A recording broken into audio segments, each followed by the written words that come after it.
After I lost my job, my wealthy husband suddenly said, "From now on we split everything 50-50ths. I'll only care for myself." I didn't cry. I didn't shout. I just looked at him with calm eyes and said, "All right." He didn't expect what happened after that. "Sign here," Cole said, sliding a document across our marble dining table with the same casual precision he used for multi-million-dollar hedge fund deals. I had my lawyer draw it up this morning. I stared at the paper titled, "Domestic Financial Restructuring Agreement," while my coffee grew cold in my hands. 3 days. I'd been unemployed for exactly 3 days, and my husband of 8 years had already consulted a lawyer about dividing our life into itemized columns. "From now on we split everything 50-50, he continued, uncapping his Mont Blanc pen, the one I'd given him for our 5th anniversary. "I'll only care for myself." Before we dive deeper, if you believe marriage should be a partnership, not a business transaction, please consider subscribing. It's free and helps more women find these important stories. Now let's see what Cole's 50-50 arrangement really meant. The morning light streaming through our penthouse windows caught the gold trim of the pen, the same light that used to make our Saturday mornings feel sacred. For 8 years this had been our ritual.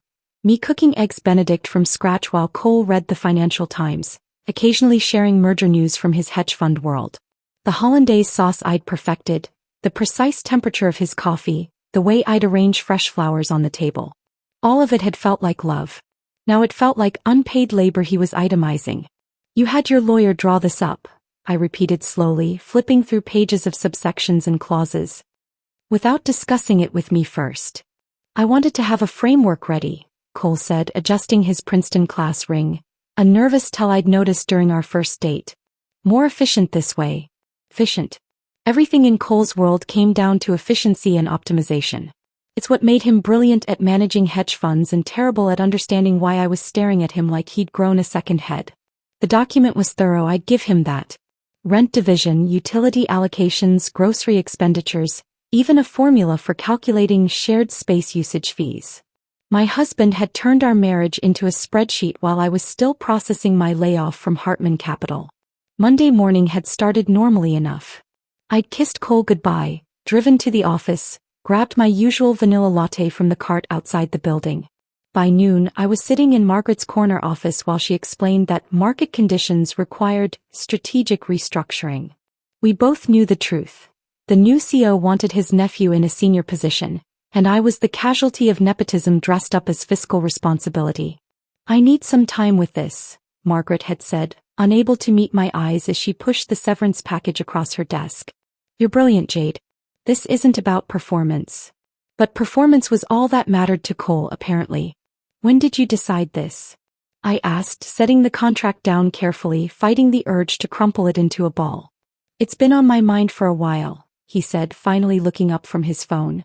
"Your job loss just clarified things. My father always said dependency breeds weakness." His father. William Pemberton, the tech entrepreneur who'd built his fortune on the backs of underpaid programmers and died at his desk at 58, leaving Cole millions and an inability to separate human worth from net worth. I thought about Tuesday evening when I'd finally told Cole about the layoff. He'd been in his home office, 3 monitors glowing with market data. I'd stood in the doorway like a stranger in my own home, watching him track futures prices. "I lost my job," I'd said. His fingers had paused on the keyboard for exactly 2 seconds before resuming their clicking. "When?" "Yesterday. They gave me 2 weeks severance." That's when he turned around, his expression unreadable. "Don't worry, we'll figure something out." But even as he'd said it, I'd watched him pull up our joint account on his center monitor, calculating how long my final paycheck would last. He'd poured himself a scotch, Macallan 25, a bottle worth more than most people's monthly rent, and excused himself for a quick work call that stretched 2 hours. I'd sat alone in our living room, staring at Lake Michigan through floor-to-ceiling windows, wondering when my unemployment had become something to handle rather than something to support me through. Now 3 days later he was presenting me with a contract that reduced our 8-year marriage to line items and subclauses. "What about Thursday?" I asked. "At Chez Laurent? When you said we were partners." Thursday's dinner had been his idea. "A chance to strategize," he'd said. I'd worn the black dress he loved, the one that made me feel powerful even when my professional world was crumbling. He'd ordered a bottle of Krug without asking what I wanted. The first time in 8 years he hadn't asked my preference. Over the amuse-bouche, while other couples held hands across candlelit tables, Cole had launched into a presentation about restructuring our domestic arrangement for maximum efficiency. His business speak for destroying everything we'd built. "We are partners," he said now, tapping the contract. "Equal partners. That's what this ensures." I looked at my husband, really looked at him. His perfectly styled hair, his Tom Ford suit even though it was Saturday, his expression of mild impatience like I was a difficult client refusing to see reason. When had he become this person? Or had he always been this person and I'd just been too in love to notice? "You know I specialized in forensic accounting at Hartman," I said quietly. Something flickered across his face. Concern? Fear? But he recovered quickly. "What does that have to do with anything?" "Just remembering my skill set," I said, picking up the pen. His pen. My gift to him when we still gave each other presents that meant something beyond their price tags. Since I'm about to be self-sufficient. I signed the contract with a flourish that would have made him proud, if he'd been paying attention to anything beyond his victory. Jade Pemberton in perfect cursive. The last time I'd ever signed that name. "There," I said, sliding it back across the marble we'd chosen together in Italy on our honeymoon, giddy with love and possibility. "Equal partners." Cole smiled, satisfied, already turning back to his phone. He didn't notice me taking photos of every page with my cell. He didn't notice me mentally cataloging every asset, every account, every carefully hidden financial transaction I'd pretended not to know about. He definitely didn't notice me texting my sister Emma. "You were right. It's happening." Because while Cole thought he was restructuring our marriage, what he'd actually done was declare war. And he'd just handed me the blueprint for exactly how to win it. Emma's text came back immediately, finally showing his true colors. "Document everything." My sister had never trusted Cole, not since the day she'd met him at our engagement party when he'd corrected her pronunciation of moat in front of everyone. I tucked my phone away and headed to bed, but sleep wasn't happening. My mind kept replaying the signature, the contract, the cold calculation in Cole's eyes. At 5 a.m. I gave up pretending and slipped out of bed.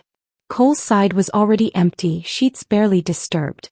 Through the closed door of his home office, I could hear his voice, smooth and confident, talking to Singapore about profit margins and market volatility. Saturday morning and he was already 3 hours into his workday. I padded to the kitchen, needing caffeine to process what my life had become. Cole's laptop sat open on the counter. He must have been working there before his call. The screen was still lit and I wasn't proud of what I did next, but I wasn't ashamed either.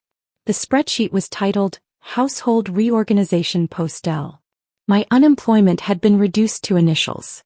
The Jade layoff. Like I was a line item in his quarterly reports. The columns were meticulous. Pre-JL monthly contribution showed my salary, our joint expenses, what percentage I'd covered. Post-JL sustainability model calculated exactly how much of a financial drain I'd become. He'd even created projections for different scenarios. If I found work in 3 months, 6 months, a year. The final column made my stomach turn. Optimal resolution timeline. He was calculating how long before he could justify leaving me. I took photos of every worksheet, every calculation, every cold assessment of my worth. Then I noticed another tab, MGM Consulting. The monthly transfers of $3,000 going back 6 months. Madison Grace Mitchell, his 28-year-old executive assistant. The woman who texted him about urgent presentations at 11 at night. The conference call droned on through the door. Cole laughed at something, that practice chuckle he used with clients. I closed his laptop and went to work.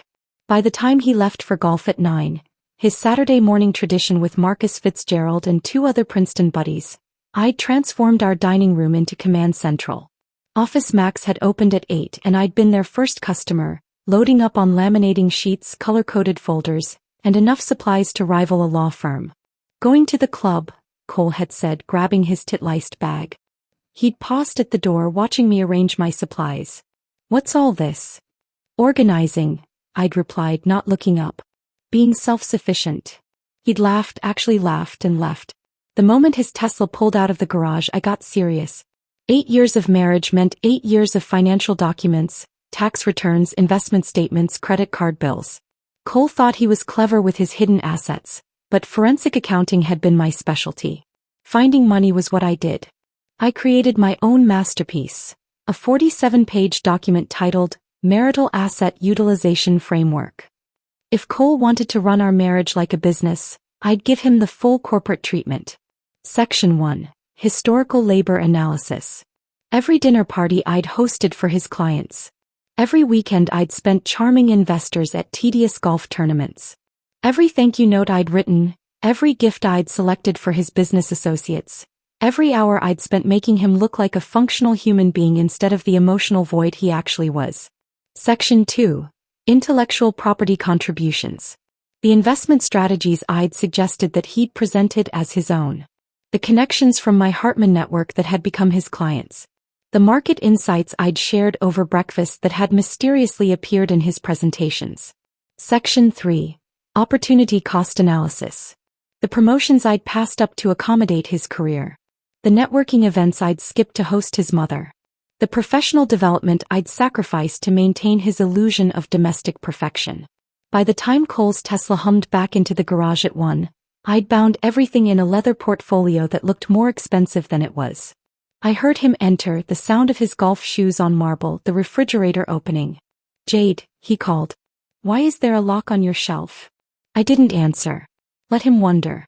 He found me in the dining room, still in his golf attire, those ridiculous plaid pants his Princeton friends convinced him looked good. His face was flushed from sun and probably a few beers at the 19th hole. "What is all this?"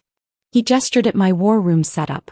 "Your copy," I said, sliding the leather portfolio across the table with the same precision he'd used that morning. "Of our updated arrangement." He smirked, that patronizing expression I'd once found charming. "Jade, come on." "Page 12, I interrupted. "Start with section 3.2. Still smiling, he opened the document. I watched his face change as he read. Retroactive compensation for unrecognized labor contributions, 2016 to 2024. "This is," he started. "Thorough," I supplied. "Keep reading." His smile died completely at the total, $347,000 in uncompensated labor, calculated at market rates for comparable services. Executive assistant, event planner, social coordinator, investment consultant. "You can't be serious," he said. Page 36. Precedent cases for retroactive compensation in dissolved business partnerships. His phone rang. Marcus Fitzgerald calling to thank him for covering the drinks. Cole's hand shook slightly as he answered, and I heard him say, "Mark, I need you to look at something. Legal opinion. Can I put you on speaker?" Marcus's voice filled the room, still jovial from morning drinks. "Sure, buddy. What's up?" "Jade created some kind of document about our household arrangement." "Send it over," Marcus said, his voice shifting to professional mode. I watched Cole photograph pages, his jaw tightening with each image. We waited in silence for Marcus to review them, the only sound the tick of the grandfather clock Cole's mother had given us as a wedding present. Finally Marcus spoke, and he wasn't laughing anymore. "Cole, is this real? She signed my agreement this morning, so she created this." "No, I mean, are these numbers real? Did she really handle all this?" Cole's silence was answer enough. Marcus whistled low. "Legally, she's got you by the balls, buddy. You wanted a business arrangement, she gave you one. And honestly, based on what I'm seeing here, she's undervaluing her contributions." "You're supposed to be my friend," Cole snapped. "I am your friend. Which is why I'm telling you the truth. Either tear up both agreements and go back to being married, or prepare to write a very large check." Cole hung up without saying goodbye. We stood there, facing each other across the table where we'd once shared romantic dinners, where we'd planned our future, where this morning he'd dismantled our marriage with a pen stroke. "This is blackmail," he said finally. "This is mathematics," I replied, echoing his words from that morning. "Your idea just properly implemented." Cole stood there for another moment, his hand gripping the portfolio so tightly the leather creaked. Then he turned and walked out, leaving my document on the table like evidence at a crime scene. I heard his office door slam, the lock clicking into place. That night I barely slept. Not because of guilt, I was past that, but because I was planning. Cole thought he was the strategic one, the chess player, the one who saw 3 moves ahead. He didn't realize I'd been watching him play for 8 years, learning every gambit, every tell, every weakness. At 3 a.m. I crept to the living room with my laptop. Our smart home system was Cole's pride and joy, a $50,000 investment in automated everything. The future of living, he'd called it, spending weeks programming routines and zones. Now it would be the battlefield. The master control app was still logged into my phone. Cole had never thought to revoke my administrative access. Why would he? I'd never shown interest in his technical toys before. It took me 3 hours and several YouTube tutorials, but by dawn I'd reprogrammed everything. Jade's zone and Cole's zone were born. My zones ran on new passwords, biometric locks that only recognized my face and fingerprints. His zones kept his original access, but with some creative restrictions I'd built in. The beauty was in the overlap areas, the spaces we supposedly shared equally.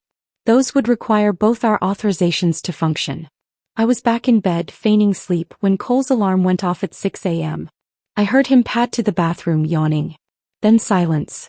Then a muttered curse. The shower wouldn't start. His zone, his problem. Jade, he called. Something's wrong with the shower. I stretched lazily. Mine works fine. Try resetting your access code. More cursing. The sound of him jabbing at the control panel. Finally, the shower started, but only cold water. I'd restricted his hot water heater access to economy mode between 6 and 7 a.m. Energy efficiency after all. By the time he made it to the kitchen, still shivering, I was already there with my coffee, reading news on my tablet. The coffee maker won't connect, he said, staring at the machine like it had betrayed him. That's in my zone now, I explained. Would you like to purchase a cup? I'm offering a special rate, only $8 for premium brew. His face went red. This is ridiculous. This is the 50-50 arrangement you wanted. Equal division of assets. I took a long, satisfied sip of my coffee. Your coffee maker is in your office. He stormed to his office and I heard the cheap Mr. Coffee machine I'd bought him gurgling to life. $20 at Target. It seemed appropriate. Saturday arrived with Emma's visit. My sister had driven down from Milwaukee in her 10-year-old Honda, parking it next to Cole's Tesla in our garage. The contrast was perfect. Everything about our situation summarized in 2 vehicles. Holy, Emma stopped mid-word as she entered our penthouse. The living room was bathed in 2 distinct lighting schemes. My side glowed with warm amber tones from the smart bulbs. Cole's side was lit in cold, corporate blue. A clear line divided the space where our zones met. Jade, what have you done? Implemented Cole's vision, I said, hugging her. Come on, let me show you my side.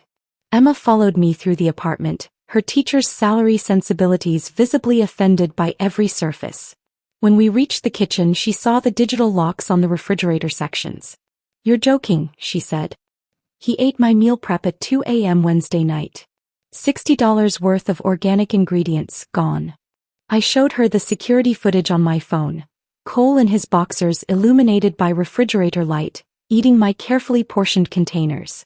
This isn't healthy, Emma whispered, but then I showed her my bank statements. The joint account Cole had drained to protect assets. My severance that had mysteriously needed to cover unexpected household expenses. The credit card he'd canceled without warning. Oh, honey, she said, understanding dawning. He's trying to force you out.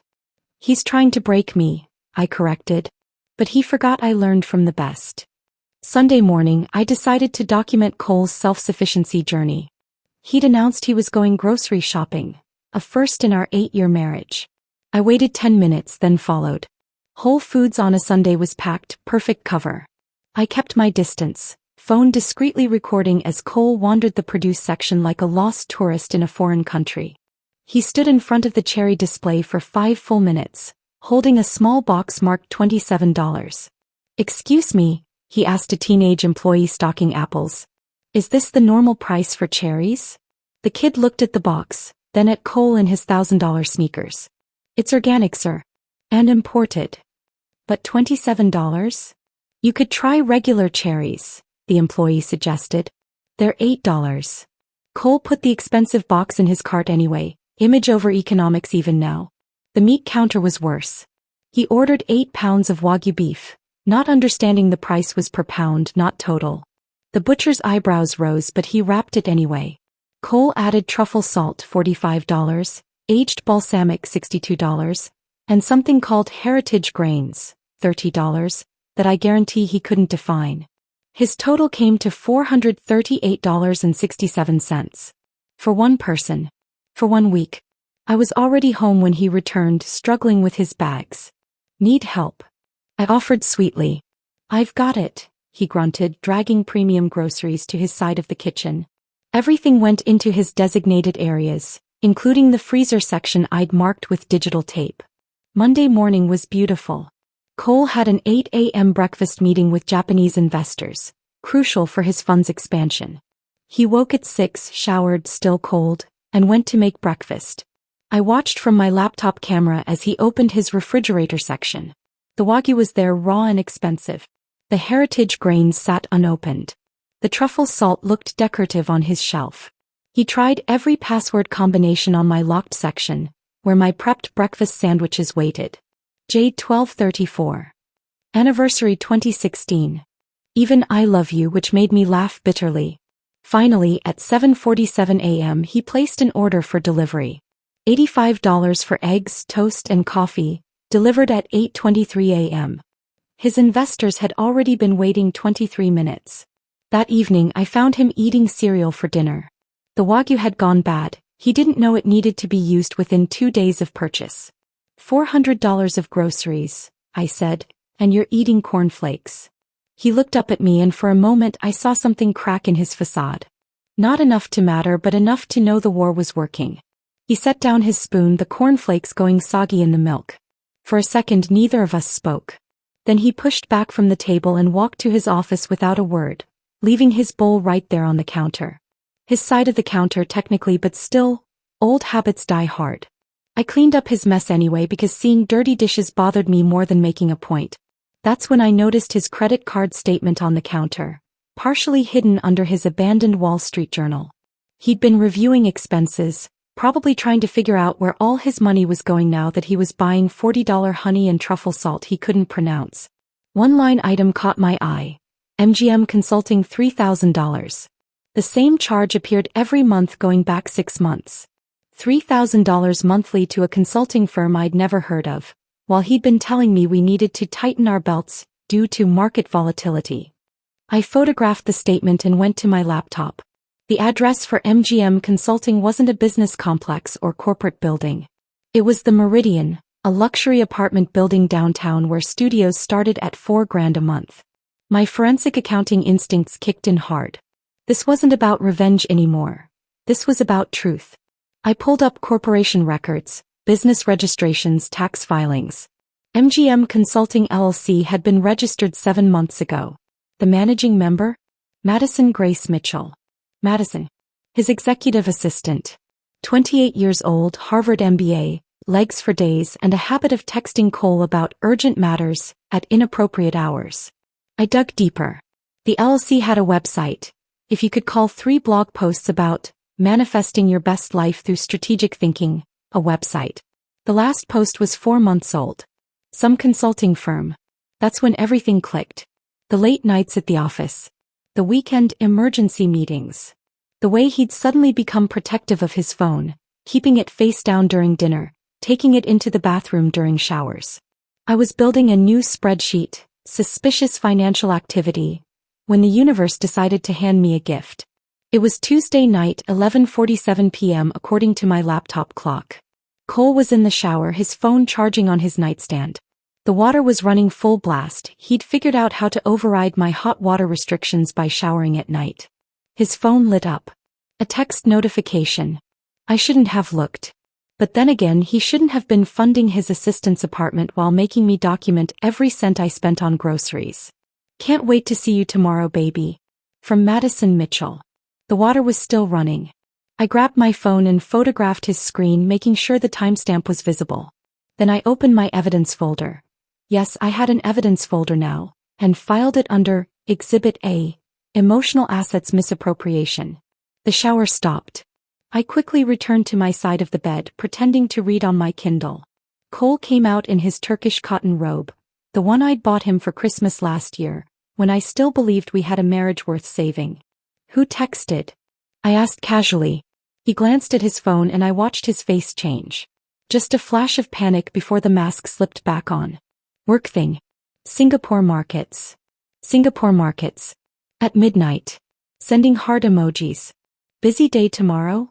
I asked, turning a page I hadn't read. The usual. Some meetings. He climbed into bed, careful to stay on his side of the invisible line we'd drawn down the middle. Why? Just wondering. He was asleep within minutes, snoring softly. I lay there in the dark, planning my next moves. Madison wanted to see him tomorrow. Fine. Maybe I'd do some seeing of my own. Wednesday morning, Cole left early, mumbling something about breakfast with clients. I waited until his Tesla disappeared into traffic, then called in a favor from Janet, my former colleague at Hartman who now worked in the same building as Cole's firm. I need to borrow your visitor pass, I said. Jade, what are you planning? Research. She sighed. Second floor cafe. 20 minutes. The building's lobby was all marble and glass, trying so hard to scream success that it felt desperate. Janet met me at the cafe, sliding her visitor pass across the table. 15th floor is Cole's firm, she said. But you didn't get this from me. Get what? I smiled, pocketing the pass. I didn't go to the 15th floor. I went to the parking garage and waited. Cole's Tesla had a reserved spot, P47, right next to P48, which belonged to a familiar white BMW with vanity plates. Emmeline 28. Madison. 28. Settle. At 12:15 they emerged from the elevator together. Cole's hand on her lower back, guiding her toward her car. The kind of casual intimacy that comes from practice. They were laughing about something, her head tilted back, his face more animated than I'd seen in months. I took photos. Then I followed them. They went to Brevard, a restaurant so exclusive it didn't have a sign. The kind of place Cole used to take clients he was trying to impress. Now apparently it was where he took his assistant for meetings. I was sitting in my car reviewing the photos when someone tapped on my window. I nearly jumped out of my skin. Victoria Pemberton stood there in her St. John's suit and pearls, looking like old money and new judgment combined. Cole's mother. My mother-in-law. The woman who'd never quite approved of me but had been too polite to say so directly. I rolled down the window. Following my son? She asked, but there was no accusation in her voice. Just curiosity. Victoria, I can explain. No need. She opened my passenger door and slid in, bringing with her a cloud of Chanel No. 5. I was at Brevard myself. Library Foundation lunch. Imagine my surprise seeing Cole with his assistant. We sat in silence for a moment. I know about Madison, dear, Victoria said finally. Have known for months. My stomach dropped. Why didn't you tell you? She turned to look at me directly. Because Cole's father had his own Madison once. Her name was Jennifer. 26, marketing coordinator, thought she was in love. Victoria's smile was sharp as winter. I handled it differently than you're handling this. What did you do? I stayed quiet. Played the perfect wife. Let him have his fun. She adjusted her pearl necklace. Then Jennifer got pregnant. William paid her to disappear, but the damage was done. The board found out. His reputation never recovered. I'm sorry, Victoria. Don't be. I got everything in the end. The houses, the investments, the company shares. She studied me with new interest. But your way, all this documentation, the contracts, the digital warfare Emma told me about. Emma talked to you? She called yesterday. Worried about you. But I told her not to be. Victoria smiled, and for the first time since I'd known her, it reached her eyes. Your way might be more effective. Certainly more interesting. She opened her purse and pulled out a flash drive. What's this? Security footage from the Pemberton building. 6 months worth. Amazing how often Madison had to work late. How often Cole had to supervise. He pressed it into my hand. Call it a wedding gift.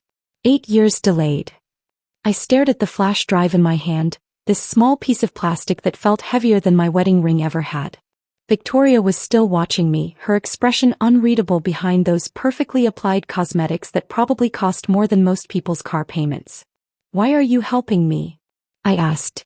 "Because," she said, checking her Cartier watch, "Cole is making the same mistakes his father made, but with less style and even less discretion. At least William had the sense to be subtle." She opened her door then paused. "I'm coming for tea tomorrow. Have Earl Grey ready." She left me sitting there, holding evidence I hadn't even asked for, from a woman who'd spent 8 years making me feel like an interloper in her son's life.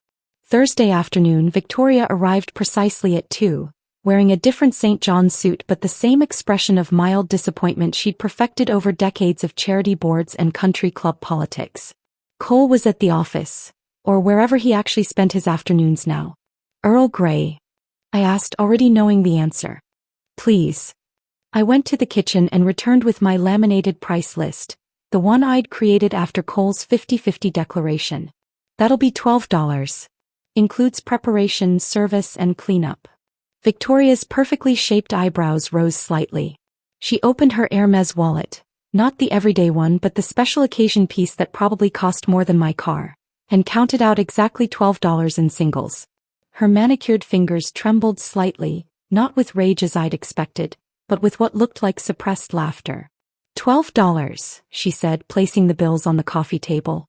"For tea." "Cole's policy. I'm just following the rules he established." "Indeed." She maintained eye contact with an intensity that could freeze champagne. "Make the tea, dear. We need to talk."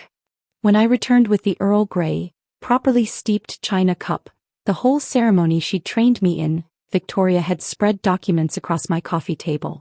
Old documents, yellowed at the edges, some handwritten in fountain pen. 1987, she said, lifting a credit card statement. "William started his own restructuring of our marriage. Said I'd become too dependent, too comfortable." Sound familiar? I sat down, careful not to disturb the papers. The statement showed charges to hotels, restaurants, jewelry stores. None of them for Victoria. Jennifer, Victoria continued, was 26. Marketing coordinator at his firm. Blonde, ambitious, thought she was special. She sipped her $12 tea. "They always think they're special." "How did you find out?" "Credit card statements first. Then private investigator." This was before cell phones, dear. Following people required actual skill. She pulled out a manila folder, thick with photographs and reports. "Cost me $5,000 but worth every penny." The photos were grainy but clear enough. William Pemberton, looking exactly like an older version of Cole, with a young woman who could have been Madison's older sister. "What did you do?" I asked. "Nothing at first. I let him think he was clever. Let him make mistakes. And he did, so many mistakes." She smiled, sharp as winter moonlight. "Then I started moving money." "Moving money?" William thought he controlled our finances. He was the businessman after all. But I'd been managing my father's estate since I was 21. I knew more about offshore accounts and asset protection than William ever bothered to learn. She pulled out another document. By the time he asked for a divorce, I'd already moved 70% of our liquid assets into trusts he didn't know existed. "That's brilliant, vindictive, necessary." Victoria shrugged. "It was survival. But you're doing something different. Something smarter." She pulled out a thick legal document, pages tagged with colored tabs. "This is William's prenuptial agreement template. The one Cole used for yours with modifications." I took the document, scanning through familiar language until she pointed to a specific section. Section 17B. William insisted on this: financial deception affecting marital assets. He thought it would protect him if I ever hid money. Her laugh was bitter. Instead, it became his downfall. Jennifer got pregnant. He paid her to disappear.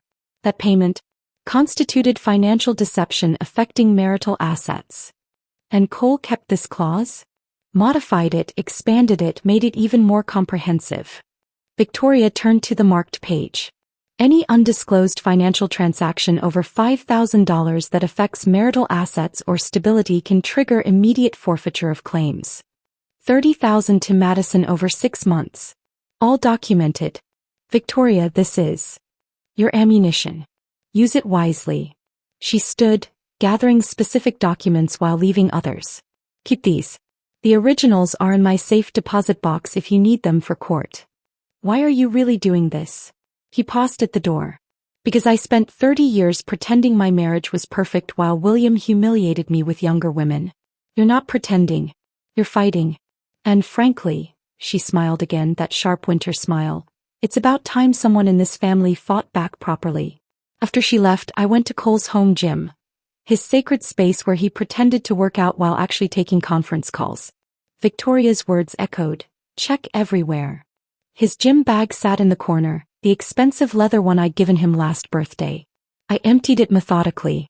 Protein powder, earbuds, spare clothes, and there, tucked in an inside pocket, a small digital recorder.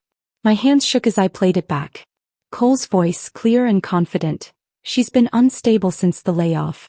Crying constantly, not sleeping, making these bizarre accusations about affairs. Then Madison, we need to be careful. If she finds out about the payments. She won't. She's too emotional to think clearly. Classic depression. My lawyer says if we can document mental instability, the prenup becomes irrelevant. How long before you can file? Few more weeks. Let her keep playing with her spreadsheets and locks. The more erratic she acts, the better for us. Madison laughed, tinkling and false. Poor thing. She really has no idea. None, Cole agreed. By the time she figures it out, I'll have everything lined up. Clean break, minimal settlement, and we can finally stop hiding. The recording continued for another 40 minutes. Plans within plans, lies within lies. They'd been strategizing my breakdown while I'd been fighting for my marriage. I sat on his workout bench, recorder in hand, feeling something shift inside me. Not breaking, hardening. Like coal under pressure becoming diamond. I copied the files to 3 different drives, uploaded them to the cloud and emailed them to my lawyer. The one I'd hired yesterday, Patricia Nakamura, who specialized in high-net-worth divorces and had a reputation for destroying prenups. Then I put the recorder back exactly where I'd found it. Let Cole think I was still in the dark, still playing with spreadsheets while he planned my demolition. The recorder went back in Cole's gym bag, nestled between his protein powder and spare socks. My hands were steady now, my mind clear. This wasn't about revenge anymore. It was about survival. That evening, I called Patricia Nakamura from my car, parked outside a Starbucks where the Wi-Fi was free and Cole couldn't monitor my calls. I need to see you tomorrow, I said. Can you recommend a forensic accountant? I work with someone, Patricia replied, her voice professional but warm. Keiko Tanaka. She's expensive but she finds everything. How expensive? $5,000 retainer. Each. $10,000.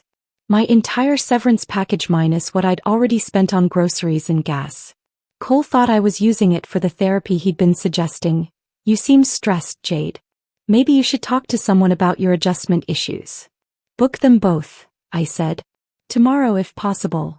The law offices of Winters and Associates occupied a corner suite in a building that screamed old money and older secrets. Rachel Winters herself met me in the lobby, 60-something, silver hair in a power bob, wearing a suit that probably cost more than my monthly mortgage payment. Patricia says you have an interesting case, she said, leading me to a conference room where Patricia Nakamura waited with another woman, Keiko Tanaka, I assumed. I spread everything on the table. The contracts, the flash drive from Victoria, the recordings, the financial documents, my own detailed spreadsheets tracking 8 years of uncompensated labor. Rachel whistled low. He actually signed this 50-50 agreement? His idea. Had his lawyer draft it. And these recordings? Found them yesterday. He's been planning to claim I'm mentally unstable. Keiko was already deep in the financial statements, her fingers flying across her calculator. These MGM consulting payments, they're just the beginning. Look here. She pointed to a series of transfers. He's been moving money for 2 years. Cayman accounts, Swiss-numbered accounts.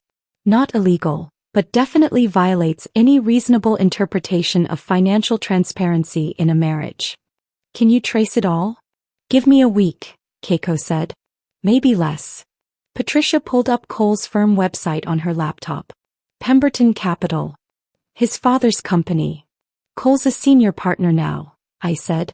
And Madison Mitchell is listed as executive strategic consultant. Patricia noted. Interesting title for someone with 3 blog posts about manifestation. Rachel leaned back in her chair, a predatory smile spreading across her face. The prenup has a financial deception clause. Section 17B. Any undisclosed financial transaction over $5,000 that affects marital assets triggers forfeiture. $30,000 to Madison so far, I said. Plus whatever Keiko finds in those offshore accounts. Rachel's smile widened. Your husband just handed us a gift. We spent 3 hours building the strategy. Keiko would trace every penny.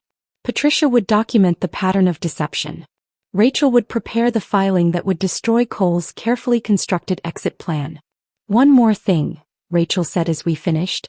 Document everything from now on. Every conversation, every transaction, every time he breathes wrong. And Jade, be careful. Cornered animals get dangerous. Saturday morning, Cole left for Boston. A weekend conference he claimed, though I'd seen the hotel confirmation email on his phone. The Ritz-Carlton, 2 rooms booked. MGM Consulting must need extensive strategic consultation. An hour after his Tesla disappeared, the doorbell rang. Madison Mitchell stood in my hallway, all 5'9" of her, wearing designer jeans and confidence like armor. I need to get some work files from Cole's office, she said, already stepping forward like she owned the place. He's in Boston, I said, not moving from the doorway. I know. He gave me permission to. No. She blinked, clearly not used to being refused. Excuse me. No, you can't come in. If Cole wants to give you files, he can do it himself. At the office. During business hours. Her perfectly glossed lips tightened. You don't understand. These are important documents for Monday's meeting. Then Cole should have remembered them. I started to close the door. She put her hand against it, forcing it open. Look, I don't think you understand the situation here. I pulled out my phone, already recording. Explain it to me. Maybe it was my calm tone, or maybe she was just that confident, but Madison stepped closer, lowering her voice to a whisper that my phone still caught perfectly. Cole promised me this place would be mine soon. So maybe you should start packing now, save yourself the embarrassment later. How soon? I asked, keeping my voice steady. Few weeks, maybe less. Depends how quickly his lawyer can prove you're unfit. She smiled, all teeth and no warmth. The crying, the paranoid behavior with the locks and contracts. It's all documented. Mental instability due to job loss. Classic case. Is that what Cole told you? It's what everyone can see. She stepped back, satisfied with her threat. I'll tell Cole you were uncooperative. Again. I let her get to the elevator before calling out. Madison. She turned, one eyebrow raised. Check your email. I sent the cease and desist letter Rachel had prepared while Madison was still in the elevator. Legal notice to stop harassment, stop attempting unauthorized entry to my residence, and stop interfering with my marriage. Copy to Cole's firm's HR department. Copy to their legal team. My phone buzzed immediately. Cole from Boston, what did you just do? I didn't respond. Instead, I forwarded Keiko's preliminary findings to Patricia. Cole had been billing Pemberton Capital for Madison's consulting fees while she provided no actual services. The invoices were fake, the work non-existent. Not enough for criminal charges. Cole was too smart for that. But enough to trigger an internal investigation. Sunday evening, while Cole was still in Boston, I compiled everything into a single encrypted folder. Financial records showing 2 years of hidden transfers.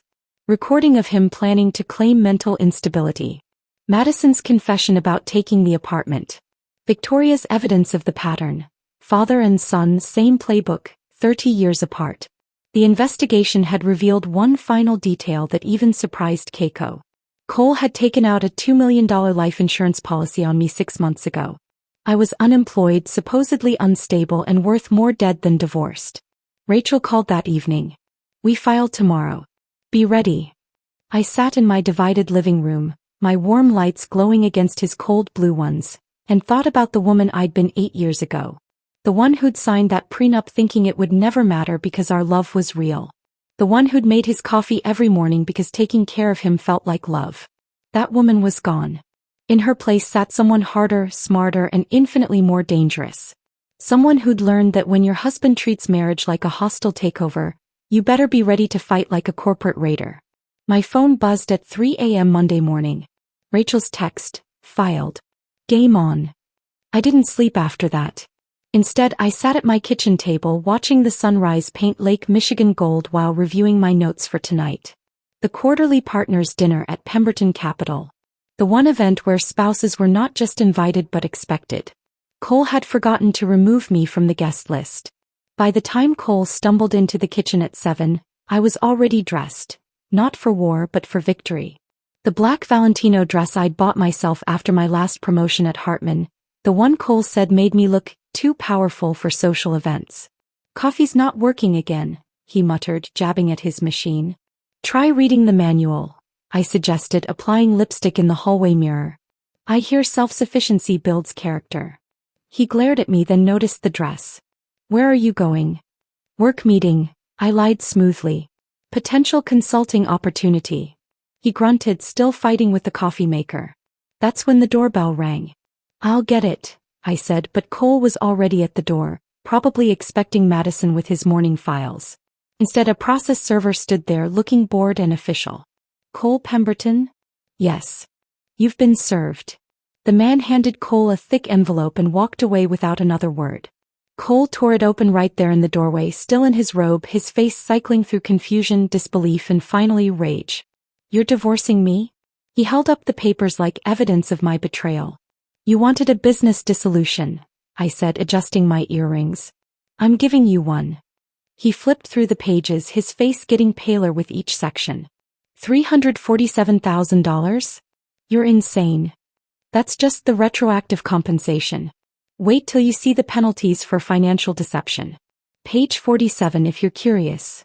His hands actually shook as he found the page detailing the MGM consulting payments, the offshore accounts, the life insurance policy he'd taken out on me. How did you? Forensic accounting was my specialty, remember? Or did you forget everything about my career the moment I lost my job? His phone started ringing, then pinging, then buzzing with the intensity of a swarm of angry bees. Word was already spreading. That evening, I arrived at the Palmer House's grand ballroom 20 minutes after cocktails started. The Pemberton Capital quarterly dinner was in full swing, 50 partners and their spouses pretending to enjoy each other's company while calculating each other's net worth. I found Richard Pemberton, the managing partner and Cole's cousin, standing near the bar with his wife. Richard had inherited his father's position and his grandfather's nose for scandal. Jade, he said, clearly surprised. We didn't think wouldn't miss it, I said, pulling an envelope from my clutch. Actually, Richard, could we speak privately? It's about Cole. His wife excused herself immediately, the kind of woman who knew when to disappear. Richard led me to a corner, his expression already wary. This is about the divorce papers, he said. This is about embezzlement, I corrected, handing him the envelope. MGM Consulting. $3,000 monthly for 6 months. Fake invoices, no services rendered. The consultant in question is better known for other services she provides to Cole. Richard opened the envelope, his face hardening as he read Keiko's forensic analysis. The fake invoices, the evidence that Madison had never provided any actual consulting work. This could destroy the firm's reputation, he said quietly. Only if it becomes public, I agreed. Which depends entirely on how the partners handle it. Across the room, Cole had just arrived with Madison on his arm. Bold move, bringing his mistress to a partner's dinner while still technically married. Several wives noticed immediately, their whispers spreading like wildfire. Richard looked from the papers to Cole to me. What are you asking for? Nothing from the firm. This is between you and your partner. I just thought you should know where company funds were going. I walked away, leaving Richard holding evidence that would trigger an emergency partners meeting within hours. But first I had one more performance to give. Cole found me at the dessert table, his face flushed with alcohol and anger. Madison hung back, suddenly less confident in a room full of wives who knew exactly what she was. You're destroying everything, he hissed. I'm documenting everything, I corrected, loud enough for nearby partners to hear. There's a difference. This is my father's firm. Victoria's voice cut through the air like ice. She stood in the doorway, magnificent in Chanel, flanked by a man in a suit that screamed legal counsel. It was your father's firm. Before you dishonored his memory with your sloppy affair and sloppier embezzlement. The room went silent. Madison actually stepped behind Cole like he could shield her from Victoria's Arctic presence. Mother, Cole started. I'm here in my capacity as trustee of the Pemberton Family Trust, Victoria continued, her voice carrying to every corner of the ballroom. To inform you that effective immediately, you're removed from the board for conduct unbecoming a Pemberton. You can't. I can. I am. I have. He turned to Richard. I believe you have an announcement as well? Richard cleared his throat. The partners will be meeting tomorrow to discuss Cole's position at the firm. Until then, he's suspended pending investigation of financial irregularities. Cole's phone exploded with notifications. Email after email from colleagues, clients, connections, all distancing themselves from his radioactive reputation. He stood there in his designer suit, holding his dying career in his hand while his mistress edged toward the exit. Your father would be appalled, Victoria said, and her voice carried a lifetime of disappointment. Not at the affair, God knows William had plenty, but at how poorly you executed it. Fake invoices? Really? At least your father's mistresses could type. Madison fled. Actually ran from the ballroom in her designer heels, leaving Cole standing alone in a room full of people who'd known him since childhood, all of them now seeing him for exactly what he was. I picked up my clutch and walked past him, pausing just long enough to whisper, check your email. The message from my lawyer was simple. Settlement conference scheduled for Thursday. Bring your checkbook. The managing partner's email to all partners arrived while I was in the elevator. Emergency meeting tomorrow, 8 a.m. Mandatory attendance. By the time I reached the lobby, Cole's career at his father's firm was over. 8 years of marriage destroyed by his own greed. A lifetime of reputation demolished by his own deception. The elevator doors closed on my old life, and I walked out of the Palmer House into the Chicago night feeling something I hadn't felt in months, free. My phone vibrated with messages from people who'd witnessed Cole's public demolition, but I didn't read them. Tomorrow would bring its own battles. Tonight I just wanted to breathe. Thursday's settlement conference took place in a mediator's office that looked like it was designed to drain the fight out of people. Beige walls, uncomfortable chairs, and fluorescent lighting that made everyone look sick. Cole sat across from me with his new lawyer, some overworked public defender type who probably charged by the hour what Cole used to spend on lunch. My client is prepared to offer, the lawyer began. My client's terms are non-negotiable, Rachel interrupted, sliding our demand across the table. The penthouse, half of all assets including offshore accounts, and $347,000 in retroactive compensation. Cole's lawyer whispered urgently in his ear, probably explaining that a public trial would expose the embezzlement, the affair, the life insurance policy, everything. This is extortion, Cole said, his voice hoarse. He'd lost weight, his suit hanging loose on his frame. This is mathematics, I said, using his favorite phrase one last time. Sign it or we go to trial. He stared at me across the table, and for a moment I saw the man I'd married. Brilliant, confident, convinced the world was his to conquer. Then that man crumbled and he picked up the pen with a trembling hand. His signature was shaky, nothing like the bold strokes he'd used on our marriage contract. As he signed away the penthouse, the assets, the life he'd built on his father's money and my invisible labor, I felt nothing. No triumph, no sadness, just a hollow recognition that 8 years had come down to this. Signatures on paper just like they'd begun. 3 months passed in a blur of boxes and paperwork. I kept the penthouse but redecorated, removing every trace of Cole's cold minimalism. Emma helped, bringing warmth with second-hand furniture that had actual character, plants that made the space feel alive, artwork from local artists instead of investment pieces. One morning, Emma texted me a screenshot from Madison's Instagram. I was drinking coffee from a mug that said, "World's okayest ex-wife."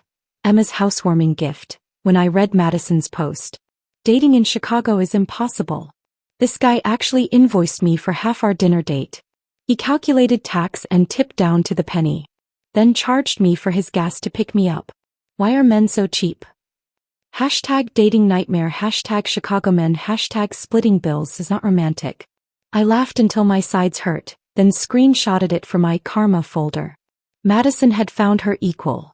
Someone who treated relationships like transactions. The comments were even better, full of women sharing similar stories, missing the irony completely. That screenshot became the inspiration for my next chapter.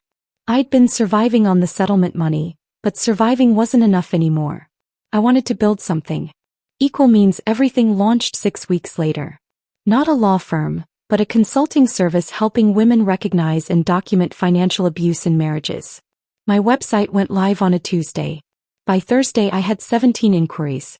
My first real client came through Victoria, of all people. Senator Catherine Walsh, whose husband controlled every penny while she ran his campaigns, raised his children and smiled for his photo ops. She sat in my home office, formerly Cole's gym, crying into tissues while showing me 20 years of financial manipulation. He says it's for tax purposes, she explained, but I can't even buy groceries without his approval. Let me show you something, I said, pulling up my own documentation. This was my marriage. This is how I proved it. This is how you build your case. Catherine became my success story. Within 4 months she had her own accounts, her own credit cards, and a post-nuptial agreement that would make Cole's prenup look like a kindergarten contract. Word spread through Victoria's country club network faster than gossip at a junior league luncheon. 6 months after the divorce, Victoria invited me to her annual charity gala, the Pemberton Foundation's fundraiser for women's financial literacy. Ironic, considering the Pemberton men's history with financial deception. I wore red, bold, unapologetic red, and arrived alone. The ballroom was full of familiar faces, people who'd watched my marriage implode, who'd whispered about the scandal, who'd chosen sides. Jade, Victoria called out, and for the first time her voice held genuine warmth. Come, I want you to meet someone. She introduced me to 3 women, all going through similar situations, all needing help. By the time dinner was served, I had 5 new clients. That's when I saw him. Cole standing by the bar looking like a ghost of his former self. Thinner, older, wearing a suit that had seen better days. He was working at Morrison & Associates now, a small firm that handled personal injury cases. Madison was nowhere to be seen. He approached slowly, like someone approaching a wild animal. Jade. Cole. You look. He paused, searching for words. Happy. I am. He stared at his drink, swirling the ice. I understand now. What I did. How I treated you. I understand. I could have been cruel. Could have twisted the knife, reminded him of every humiliation, every betrayal. Instead I said simply, understanding and experiencing are different educations. He nodded, started to walk away, then turned back. The firm you started. Equal Means Everything. It's good work. Yes, I agreed. It is. Victoria appeared at my elbow as Cole disappeared into the crowd. They're about to announce the Community Impact Award, she said, guiding me toward the stage. The Pemberton Foundation is proud to present this year's Community Impact Award to Jade Matthews, the announcer said, using my maiden name that I'd reclaimed, for her work with Equal Means Everything, providing pro bono financial abuse consulting to women in need. I stood at the podium looking out at the sea of faces. Some friendly, some curious, some calculating their own marriage's values. Victoria stood in the front row, and when she smiled at me she mouthed a single word, daughter. Financial abuse doesn't always look like control, I said into the microphone. Sometimes it looks like equality. Sometimes it's disguised as fairness. Sometimes it comes with a spreadsheet and a laminated contract. But abuse is abuse, whether it's calculated in dollars or delivered in bruises. The room was silent. Equal means everything, I continued. Not equal division but equal worth. Equal respect. Equal partnership. That's what we help women find, not just their financial freedom, but their understanding that they deserve both love and respect, not one or the other. The applause was genuine, warm, real. As I walked back to my table, award in hand, I caught a glimpse of myself in the ballroom mirror. The woman looking back wasn't the one who'd signed that contract with Cole's expensive pen. She wasn't the one who'd made his coffee every morning for 8 years. She was someone entirely new. Someone who'd learned that the best revenge isn't destroying someone else. It's building something better from the ashes they left behind. My phone buzzed. Another inquiry through my website. Another woman needing help. Another chance to turn someone's 50-50 nightmare into a new beginning. I smiled, thinking about Cole in his small apartment, probably eating takeout from containers, finally experiencing the self-sufficiency he'd preached. Me. I was experiencing something better. Freedom. If this story of calculated revenge had you glued to your screen, hit that like button right now. My favorite part was when Jade charged Victoria $12 for tea service, watching Cole's mother count out exact change with trembling fingers. What was your favorite moment of sweet revenge? Drop it in the comments below. Don't miss more captivating stories like this. Subscribe and hit that notification bell so you never miss an upload.